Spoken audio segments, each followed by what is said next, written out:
रात गहरी हो चुकी थी। गांव की गलियों में सन्नाटा पसरा था। सिर्फ कहीं दूर से कुत्तों के भौंकने और झींगुरों की आवाजें सुनाई दे रही थीं। गली के मोड़ पर बनी एक छोटी सी चाय की दुकान कांपती हुई लालटेन की पीली रोशनी में जगमगा रही थी। लकड़ी की बेंच पर 2 आदमी बैठे थे। शिवा, तूने कभी उस पुराने पीपल के पेड़ के नीचे रात में रुककर देखा है? लोग कहते हैं कि वहां सफेद साड़ी वाली औरत दिखती है। कहते हैं वो औरत असल में उसी हवेली वाली है जिसकी बरसों पहले मौत हो गई थी। सुनने में आया है उसकी लाश कभी ढंग से दफन नहीं हुई और उसकी आत्मा भटकती रहती है। हाँ रे, एक बार मेरा चचेरा भाई उधर से देर रात गुजरा था। बोला कि जैसे किसी ने पीछे से उसका नाम पुकारा। मुड़कर देखा तो कोई नहीं, लेकिन पैरों के पास ठंडी हवा का झोंका आया था। उसके बाद कई दिनों तक बुखार में पड़ा रहा। लोग बातें बनाते हैं रामलाल, लेकिन गांव के ही रघुवीर को याद है ना? वही जो शराब पीकर उस हवेली में घुस गया था। सुबह लोगों ने उसे चौपाल के पास पाया। पूरा पागल हो गया था। अब तो 2 शब्द जोड़ने की भी हालत नहीं है उसकी। तो क्या तू मानता है कि भूत प्रेत सच में होते हैं? न मानूं तो क्या। आधी रात को गांव के बाहर वाले कुएं पर मत जाना। पता नहीं कौन सी परछाइयां खड़ी रहती हैं वहां। कई लोगों ने देखा है, औरत के रोने और बच्चे के हंसने की आवाजें एक साथ आती हैं। चाय की भाप और धुंधली रोशनी के बीच उनकी बातचीत लगातार गहराती जा रही थी। तभी अचानक कदमों की आहट सुनाई दी। दोनों सहमकर इधर उधर देखने लगे।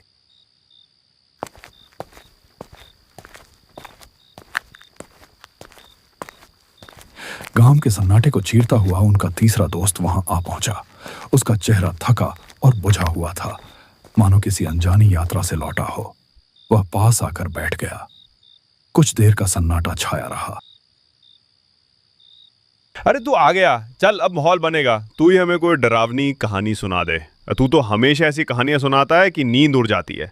ठीक है, लेकिन ये कहानी मेरी अपनी नहीं है। ये मेरे एक दोस्त के साथ घटी थी और उसने मुझे सब कुछ वैसे ही बताया था। सच में? क्या हुआ था उसके साथ? वो कहता है एक रात वो अकेला घर लौट रहा था। रास्ता सुनसान था, चारों तरफ सिर्फ अंधेरा और ठंडी हवा चल रही थी। तभी अचानक उसे लगा कि कोई पीछे पीछे चल रहा है। फिर धीरे धीरे उसने अपनी पुरानी आदत दोहराई, डरावनी कहानियां सुनाने की। उसकी आवाज धीमी थी, पर हर शब्द माहौल को और बोझिल कर रहा था। उत्तर प्रदेश की घनी जंगलों से घिरा एक गांव है, नाम है भैरवपुर। दिन के उजाले में तो यह गांव किसी साधारण बस्ती जैसा लगता है। खेतों में काम करते किसान, चौपाल पर बैठे बुजुर्ग और कच्ची गलियों में दौड़ते बच्चे। लेकिन रात होते ही भैरवपुर की पहचान बदल जाती है। गांव पर एक सन्नाटा छा जाता है, जैसे हवा तक अपनी रफ्तार रोक लेती हो। लोग दरवाजे खिड़कियां मजबूती से बंद कर लेते हैं, क्योंकि उन्हें पता है इस गांव की रातें किसी और ही दुनिया से ताल्लुक रखती हैं। कहते हैं बरसों पहले इस गांव में एक ऐसी घटना हुई थी जिसका जिक्र आज भी फुसफुसाकर किया जाता है। उस घटना के बाद से भैरवपुर की हवाओं में एक साया बस गया। कुत्तों का एक साथ रो पड़ना, पुराने पीपल के पेड़ से आती कराहटें और उस सूखे कुएं के पास सुनी जाने वाली औरत की चीखें, ये सब किसी भ्रम का हिस्सा नहीं, बल्कि इस गांव की सच्चाई है।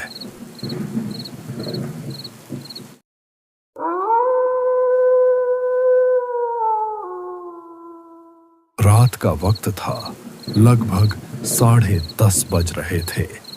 गांव में हल्की हल्की हवा के साथ बारिश भी हो रही थी और यहां सूरज के बेटे की तबीयत बिगड़ती ही जा रही थी। कोने में हल्की सी एक लालटेन जल रही थी। दोनों पति पत्नी अपने बच्चों की तबीयत को लेकर चिंतित थे।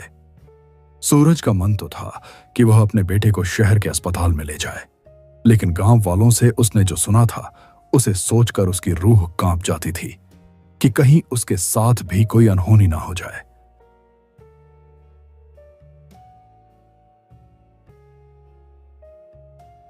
सुनिए जी, बाबू की हालत बिगड़ती जा रही है। कुछ कीजिए, वरना देर हो जाएगी। हाँ, अब और रुकना ठीक नहीं। मैं बाबू को लेकर साइकिल से ही शहर के अस्पताल निकलता हूँ। अकेले? रात का वक्त है जी, रास्ता सुनसान है, मुझे बहुत डर लग रहा है। डर मुझे भी है, पर बाबू की जान से बढ़कर कुछ नहीं। चाहे रास्ता कैसा भी हो, मैं उसे शहर जरूर ले जाऊंगा। हिम्मत रखना। तुम घर पर बाबू की मां बनकर दुआ करना। मैं बाबू का बाप बनकर हिम्मत दिखाऊंगा। भरोसा रखना, मैं बाबू को ठीक करके ही वापस लाऊंगा।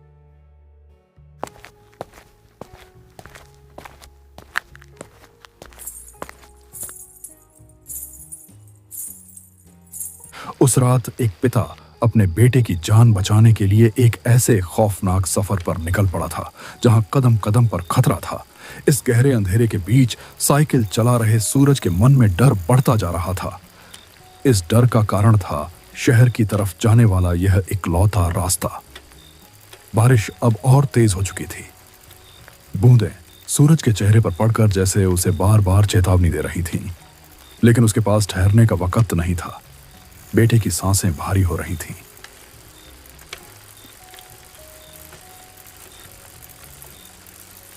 और हर पल उसके हाथ से फिसलता जा रहा था।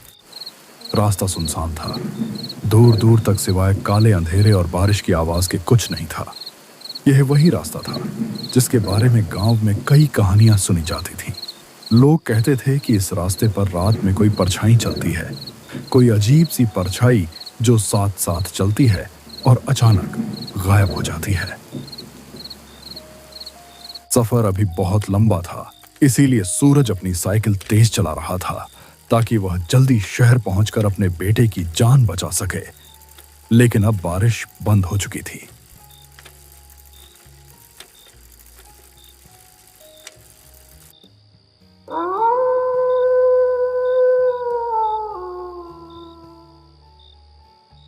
थोड़ी दूर आगे जाने पर सूरज को रास्ते में एक औरत बैठी हुई दिखाई दी। सूरज को यह देखकर बहुत आश्चर्य हुआ कि उसे रास्ते पर इतनी रात को कोई क्यों बैठा है। बेटा जरा रुक जा, ये टोकरी भारी है, मेरे बूढ़े हाथ कांपते हैं, उठा नहीं पा रही। अम्मा, मेरा बाबू बीमार है, मुझे जल्दी शहर पहुंचना है, वरना उसकी हालत और बिगड़ जाएगी। माफ करना अम्मा, अभी मेरे पास जरा भी वक्त नहीं है। अरे तू तो नेक लड़का लगता है, मेरी मदद कर दे बेटा, तेरे सिर पे दुआ रहेगी। ठीक है, आप अकेली हैं इतनी रात को। अच्छा बताइए कहाँ रखना है टोकरी, मैं उठा देता हूं। सूरज टोकरी उठाने की कोशिश कर ही रहा था, तभी उसने देखा कि वहां तो कोई है ही नहीं। उसका दिल जोर जोर से धड़कने लगा। हे भगवान, ये मैंने क्या देखा? अभी तो यहीं खड़ी थी अम्मा, फिर अचानक कहां गई? नहीं नहीं, ये जगह ठीक नहीं है। डर और बेचैनी उसके चेहरे पर साफ झलक रही थी। वह तेजी से साइकिल पर चढ़ा और अंधेरे रास्ते में भागने लगा, लेकिन किस्मत जैसे उसका साथ छोड़ चुकी थी। मुझे यहां से निकलना होगा, बाबू की हालत और बिगड़ रही है, जल्दी शहर पहुंचना है।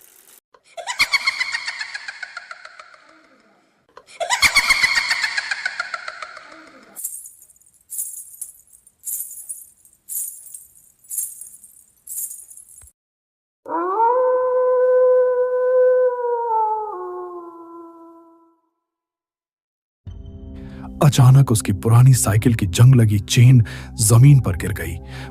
हे राम, ये क्या हो गया? अभी इस वक्त ही चेन गिरनी थी क्या? अगर मैं यहीं रुक गया तो पता नहीं क्या हो जाएगा। नहीं, मुझे किसी तरह चेन चढ़ानी ही होगी। और सूरज घबराहट में झुककर चेन चढ़ाने ही वाला था कि तभी उसकी रगों में खून जम गया। सामने वहीं खड़ी थी एक औरत, और वह औरत हूबहू उसकी पत्नी जैसी दिख रही थी। उस पल सूरज का मन मानो भर भरा कर टूट पड़ा। अरे तुम यहां कैसे? तुम तो घर पर थी ना? इतनी रात गए? इस सुनसान रास्ते पर कैसे चली आई? मत पूछो, मैंने रास्ते में एक परछाई देखी थी। वो लगातार मेरा पीछा कर रही है। मैं डरी हुई थी, इसलिए भागकर तुम्हारे पास आ गई। जल्दी करो, हमें यहाँ से निकलना होगा। बाबू को मुझे पकड़ाओ, मैं उसे संभाल लेती हूँ। तुम साइकिल ठीक करो। परछाई, ये कैसी बातें कर रही हो तुम? लेकिन अगर तुमने सच में देखा है तो मामला गंभीर है। अच्छा, तुम बाबू को थामो, मैं चेन लगाता हूं। हाँ, जल्दी करो, वो कभी भी यहाँ आ सकती है। उसने सोचा शायद उसकी पत्नी ही है जो किसी तरह यहां तक पहुंच गई। वह कुछ पूछने या सोचने की हालत में नहीं था।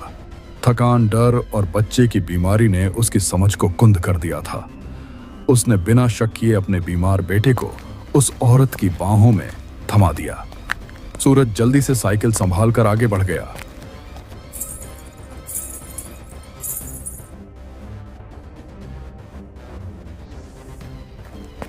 लेकिन कुछ ही दूरी तय करने के बाद उसके मन में अचानक अजीब सा खटका हुआ। उसने कांपते हुए पीछे मुड़कर देखा और यह नजारा उसकी रूह तक को चीर गया।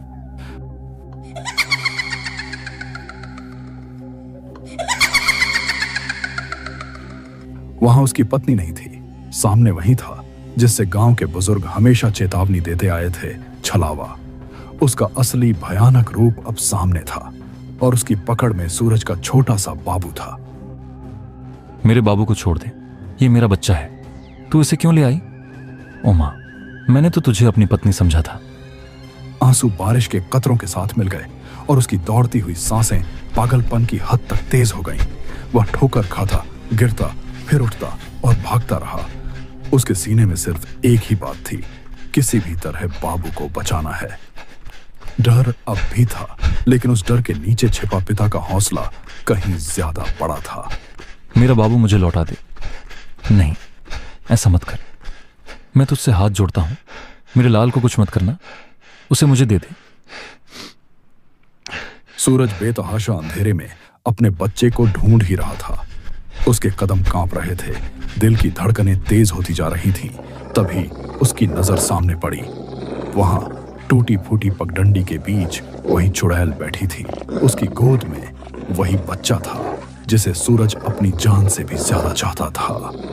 लेकिन उस वक्त उसके चेहरे पर एक रहस्यमयी मुस्कान थी, मानो वह जानती हो कि सूरज का डर अब उसके कब्जे में है।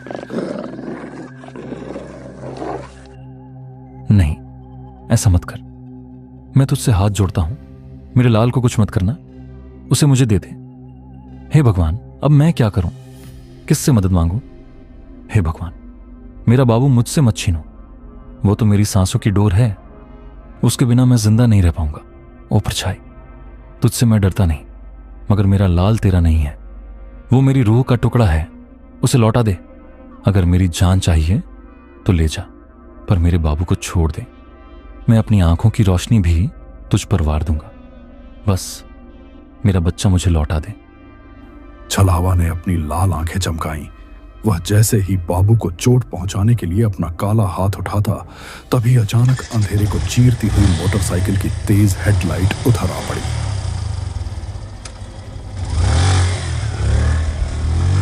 हेडलाइट की चमक और इंजन की गड़गड़ाहट ने माहौल बदल दिया।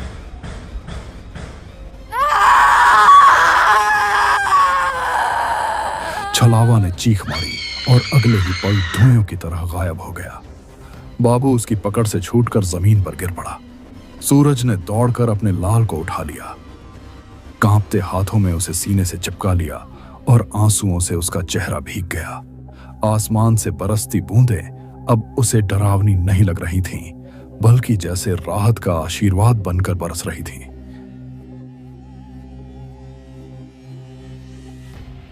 अरे सूरज, ये तू यहां इस हालत में?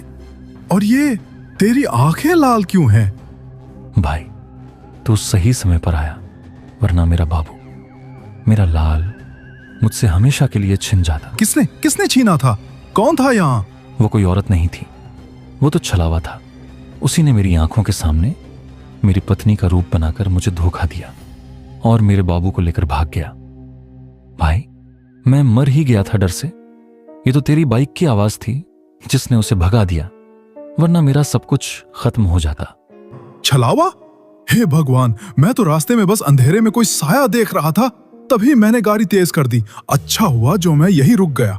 भाई, तूने आज मेरी जान नहीं बल्कि मेरी पूरी दुनिया बचा ली। तेरी ये मदद मैं जिंदगी भर नहीं भूल पाऊंगा। सूरज, घबरा मत, अब मैं हूं ना। देख, बाबू सुरक्षित है। हम दोनों उसे लेकर तुरंत शहर चलेंगे। तुझे अकेले नहीं छोड़ूंगा। उस अंधेरी रात में सूरज की यह कहानी गांव के दिल में हमेशा के लिए दर्ज हो गई। एक बाप की जिसने छायाओं और छलावे से टकराकर अपनी संतान को बचा लिया। उस रात ने यह साबित कर दिया कि डर कितना भी गहरा क्यों ना हो, एक पिता का प्यार उससे कहीं ज्यादा मजबूत होता है।